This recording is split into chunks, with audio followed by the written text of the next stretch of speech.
Hola, soy Mauricio José Schwartz y esto es El Rey va Desnudo a fondo. Las estadísticas nos dicen que un 33% de la población mundial, es decir, unos 2.400 millones de seres humanos son cristianos, haciendo de la suya la religión preponderante del planeta, seguida del Islam con unos 1.900 millones de seguidores y el hinduismo con unos 1.200. Pero de esos seres humanos un 25% son menores de 13 años y por tanto difícilmente se les puede considerar como creyentes que sepan en qué están creyendo. Simplemente aceptan lo que los adultos les dicen y esos adultos optan por no darles opción y presentarles sus creencias como verdades. Quedarían entonces en realidad 1.800 millones de cristianos con su religión bien arraigada, 1.425 millones de musulmanes y 900 millones de hinduistas. Claro que el cristianismo no es un grupo compacto, sino una denominación general que reúne a gente que cree en cosas tan distintas que no ha sido infrecuente que por tales creencias se enfrenten en combate o se persigan, torturen, maten y quemen vivos. La Iglesia Católica incluye como sus miembros a todos los que ha registrado como bautizados, 1.390 millones según el Anuario Pontificio de 2024. Pero allí podría haber mucha trampa. Por ejemplo, me incluyen a mí, que fui debidamente bautizado sin que nadie me pidiera mi opinión y que no solo no soy católico, sino que carezco de cualquier tipo de creencia religiosa. Pero como no sé ni dónde me bautizaron, no puedo apostatar y estos buenos señores de la sotana siguen cobrando por mí. Pero bueno, dejemos eso allí. Los demás católicos incluyen a 19 millones en las dos iglesias ortodoxas, mientras que el protestantismo reúne a unos 1.030 millones de personas en una alucinante variedad de denominaciones anglicanas, bautistas, evangélicas, luteranas, calvinistas, metodistas, adventistas, pentecostales y muchísimas más. Pero todos son cristianos, dicen. Y todos tienen la verdad, claro, aunque estén en desacuerdo en cuál es la verdad. Porque mire, la definición misma de cristiano es bastante vaga. Para Wikipedia, los cristianos comparten la creencia de que Jesús de Nazaret es el Hijo de Dios y el Mesías profetizado en el Antiguo Testamento y que sufrió, fue crucificado, descendió al infierno y resucitó de entre los muertos para la salvación de la humanidad. Es una definición bastante sencilla y al mismo tiempo invita a una enorme cantidad de preguntas, desde las más obvias sobre la concepción y nacimiento de Cristo, la necesidad de su sacrificio, como si su Dios no fuera todopoderoso y necesitara ese horrible ordalía de su Hijo para salvarnos de algo, y muchas dudas más. Pero los cristianos no solo creen en eso que define la Wikipedia, creen en muchas cosas más. A mí siempre me ha llamado la atención que reciten el credo, que significa precisamente creo en latín, y que hacia el final dice creo en el Espíritu Santo, la Santa Iglesia Católica, la comunión de los santos, el perdón de los pecados, la resurrección de la carne y la vida eterna. Amén. Estoy bastante seguro de que el 99% de los católicos y ortodoxos no tienen la más vaga idea de lo que es la comunión de los santos. Sin embargo, afirman fervorosamente que creen en ella. Las muchas explicaciones que hay de eso, de la comunión de los santos, dan para llenar varios libros y los han llenado. Como los teólogos no trabajan, tienen tiempo para eso y para mucho más. Está, por ejemplo, la idea de Santo Tomás de Aquino de que los bienes de la Iglesia recibido forman un fondo común. Esa es la comunión de los santos. Con lo cual, teóricamente usted, con su partida de bautismo, puede reclamar su parte de la fortuna del Vaticano. Buena suerte en el intento.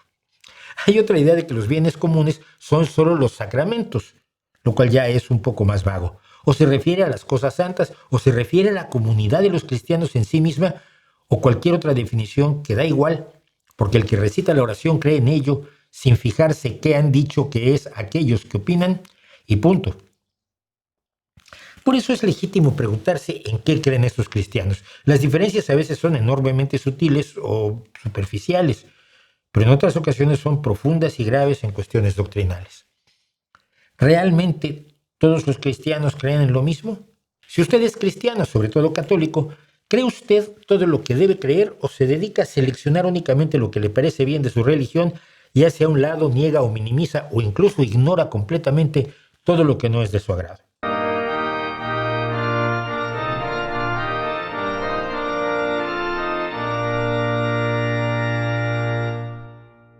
Lo primero que debe creer todo católico, y así lo dice el Catecismo, es que las Sagradas Escrituras, es decir, el Antiguo y el Nuevo Testamento, son de la autoría de Dios. Dice el Catecismo, Dios es el autor de la Sagrada Escritura porque inspira a sus autores humanos, actúa en ellos y por ellos. De ahí la seguridad de que sus escritos enseñan sin error la verdad salvífica. Salvífica es lo que lo salva a usted. Si vamos a ello, haga usted, como decían las monjas que era necesario hacer antes de confesar y comulgarse, un examen de conciencia. No son preguntas difíciles y la respuesta es simplemente sí o no. ¿Cree usted que Dios hizo todo el universo en 7 días? ¿Cree usted, por ejemplo, que hizo a los pájaros en el 5.º día? ¿Y que en el 6.º día creó el ganado, reptiles y animales salvajes, además del hombre y la mujer?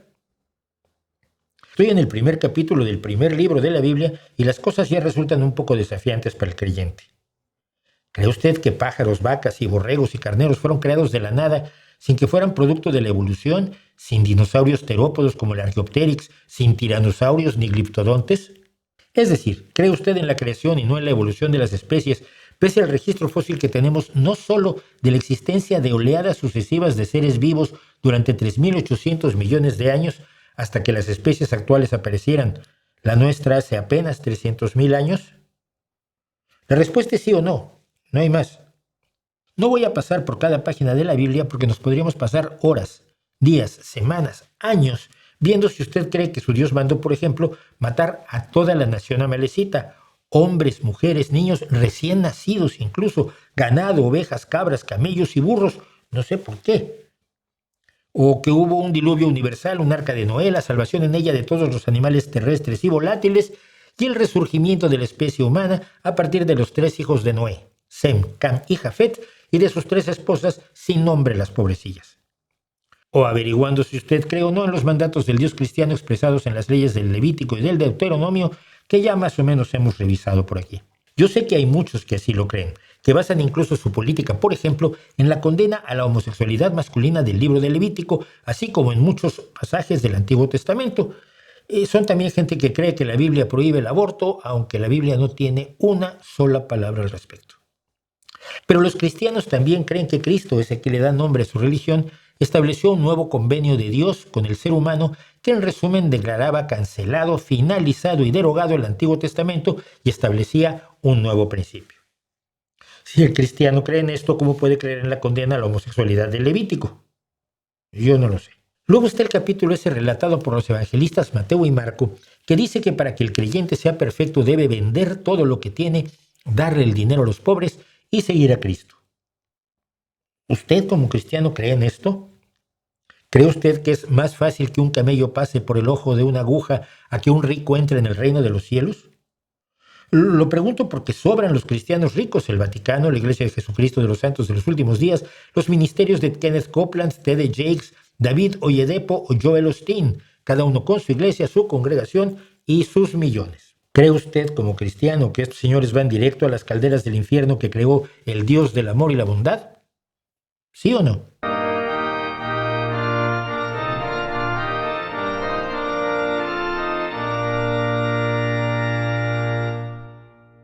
Creer en serpientes que hablan, creer en posesiones diabólicas cuyo tratamiento es lanzar a la muerte por un barranco a una piara de inocentes cerdos, como hace Cristo en el Nuevo Testamento, creer que se puede resucitar a los muertos, caminar en el agua, convertir el agua en vino, darle la vista a los ciegos con solo desearlo, acabar con los cananitas o con toda la humanidad en el diluvio, porque son inmorales y malvados, pese a haber sido creados por un Dios perfecto y todo bueno, parar el sol en el cielo, en realidad sería parar el giro de la tierra con todas sus consecuencias, aceptar que Dios provoque el sufrimiento horrible de un hombre, Job, por hacer una apuesta con el diablo como si fueran iguales o amigos de la calle, o matar a los adolescentes rebeldes, que sería una masacre de consideración, como lo ordena el Antiguo Testamento. Todo eso es asunto de sí o no. Y es difícil creer que algún cristiano crea en todo eso, aunque crea que debe de creer. O aunque diga, como cierto apologista de moda, que el cristianismo es verdad, porque bastaría que una cosa de la Biblia no fuera cierta para que el cristianismo no fuera verdad. Por ejemplo, en Mateo 24, Cristo profetiza que ocurrirán muchos horrores, todos estos horrores, antes de su regreso, la llamada segunda venida de Cristo, y dice, les aseguro que no pasará esta generación sin que suceda todo esto. ¿Pasó la generación de Cristo y los apóstoles que murieron todos en el siglo I? Pues sí. ¿Y sucedió todo esto? Pues no. Con eso basta para que el cristianismo no sea verdad como afirmación contundente, ¿no? Empezamos con que tiene verdades, tiene mentiras, tiene falsedades, tiene exageraciones.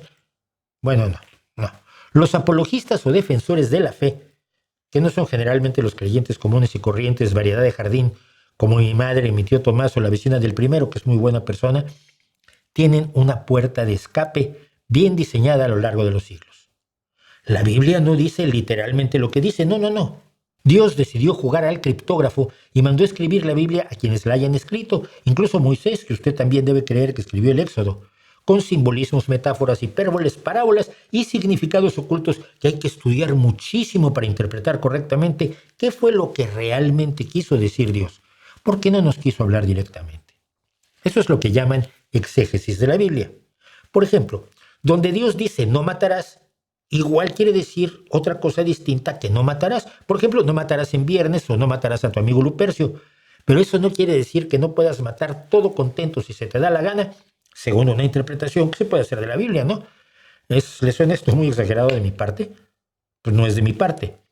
Es la interpretación que hace San Agustín de Hipona, uno de los padres de la Iglesia, que nos dice en su libro La ciudad de Dios: los que han emprendido la guerra en obediencia al mandato divino o de conformidad con sus leyes han representado en sus personas la justicia pública o la sabiduría del gobierno, imagínese usted a los de ICE, y en esta capacidad han dado muerte a hombres malvados. Tales personas de ninguna manera han violado el mandamiento no matarás. Y punto. O sea, no matarás, pero sí matarás. Ahora pregúntele usted a los más fundamentalistas si los párrafos que usan para justificar la persecución de la homosexualidad o el sostenimiento de la esclavitud o la inferioridad de la mujer pueden también ser reinterpretados, por decir algo. Y allí le dirán que no. ¿Por qué? Porque las interpretaciones se hacen de manera caprichosa y a conveniencia de las otras creencias, digamos, extracristianas que tiene el intérprete, exégeta o apologista. En realidad el truco es fabuloso, es a prueba de bombas.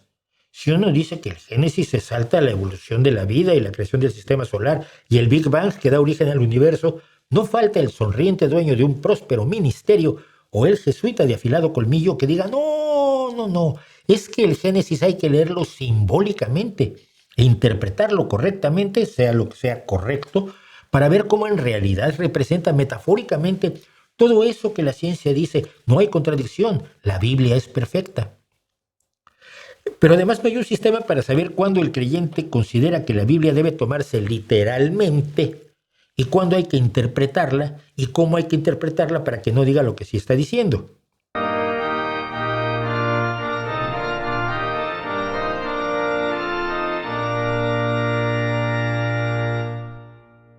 Y de paso, y esto es lo que más exaspera a los vendedores de la fe, para empezar, no hay pruebas de que cuanto cuenta la Biblia sea cierto o haya ocurrido. Todo se basa en la fe ciega, la fe sin ayuda de los hechos, sin los datos, la historia, documentos, pruebas arqueológicas. Se lee un texto y se dice, esto es verdad porque yo lo creo y además lo tiene que creer usted. Pero en realidad toda la Biblia puede tomarse como fantasía, desde el Génesis hasta el cautiverio israelita en Egipto, del que no hay ni un dato arqueológico, las tablas de los mandamientos, todas las órdenes de Dios y la existencia misma del Cristo de los Evangelios, como ya hemos comentado aquí, para molestia de muchos. Pero es que de nada hay pruebas. Y eso les enfurece, porque todo lo que argumentan se basa en aceptar la Biblia como verdad literal o simbólica, según les convenga, versículo a versículo, pero sin fantasía alguna. Aunque si uno la lee con toda seriedad, parece realmente una fantasía de pueblos primitivos, pastores de cabras ocupados en matarse entre ellos y en vivir supersticiones aterradoras para enfrentar un mundo lleno de cuestionamientos, lleno de peligros y del que no saben absolutamente nada. Esto de paso explica por qué es inútil y absurdo debatir con los profesionales de la apología y por qué ellos quieren debatir con tanta urgencia, igual que los jugadores de cartas que insisten en jugar con su mazo de cartas marcadas. Hasta aquí hemos hablado de la Biblia, que los defensores de la fe aseguran que es totalmente cierta, pero solo según su interpretación, porque ellos, y esto es una hazaña sin duda asombrosa y colosal, conocen la mente de Dios y pueden descifrarlo. Lo que pasa es que esto es un poco menos asombrosa cuando ve que los vendedores de distintas marcas del cristianismo interpretan cada pasaje de la Biblia de manera distinta y luego se pelean entre ellos también.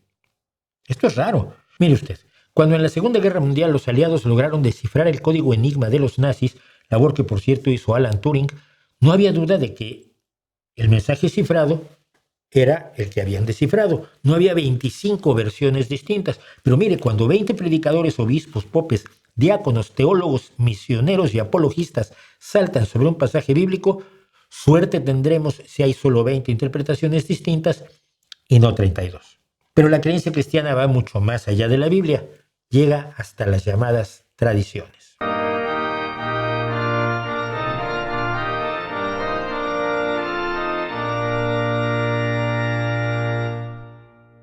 Si la Biblia tiene la coartada de que la escribió o la inspiró Dios y por tanto es perfecta y verdadera si se la interpreta correctamente según cada quien, las tradiciones son otra cosa.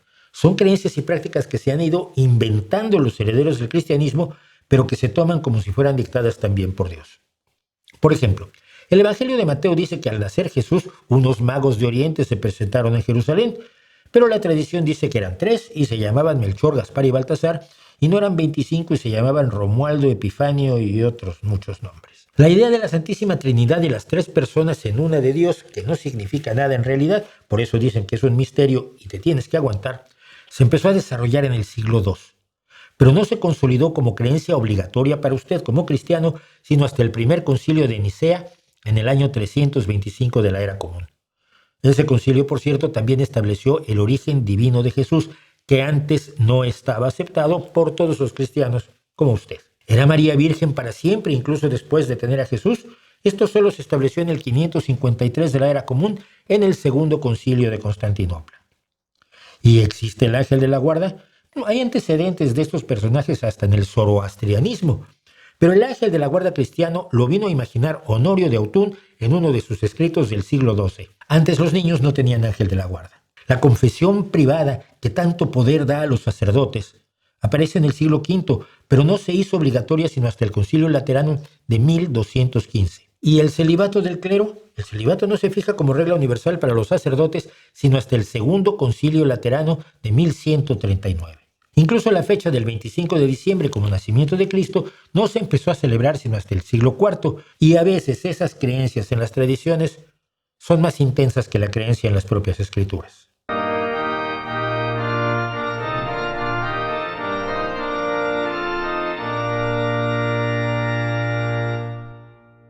Pero vamos a hablar del cristiano común y corriente, ese que viaja en autobús, que se mata trabajando por un sueldo insuficiente, del que todavía exprime algo de dinero para ponerlo en la caja de limosnas del gordo cura o en el cepo del predicador que lleva ese reloj Rolex Skydweller de $57,000.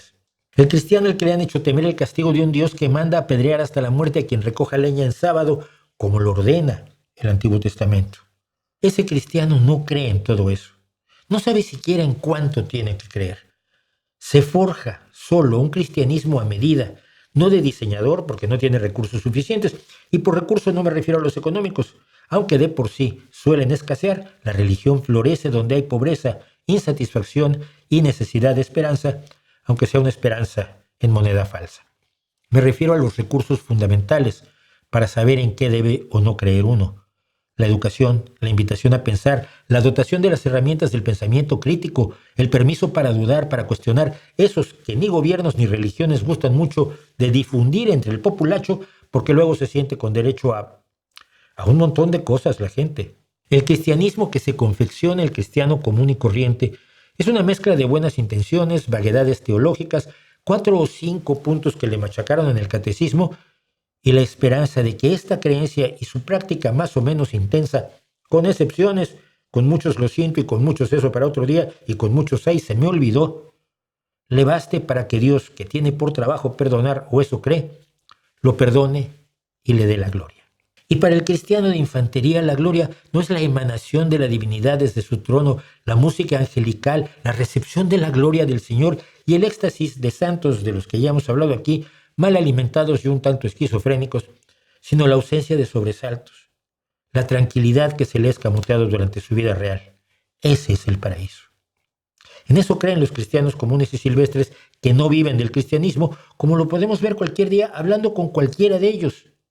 Los que no quieren debatir para conseguir más clientela, los que no tienen nada que vender de lo que han hecho que sea su fe. Al final, entonces, cada cristiano de hoy cree en algo distinto. Quienes venden religión lo saben, por eso les convenían muchísimo arquitecturas sociales como la de la Edad Media, donde cada quien estaba en su lugar y los que debían creer, los que estaban hasta abajo, sabían en qué tenían que creer o sabían qué tenían que decir que creían para evitarse problemas, regaños y ejecuciones dolorosísimas en la hoguera. Una arquitectura social sin gente que dudara, preguntara y molestara, como lo hacemos hoy tantos criados dentro del catolicismo. Porque los dueños de las religiones, eso sí, creen en una cosa con bastante certeza. A medida que se combate la ignorancia y sobre todo la pobreza, hay menos personas que crean en los dogmas de su religión, lo cual es malo para ellos, pero sin duda es bueno para todos los demás, para todos nosotros, porque la ausencia de miedo siempre es sana, ¿no cree usted?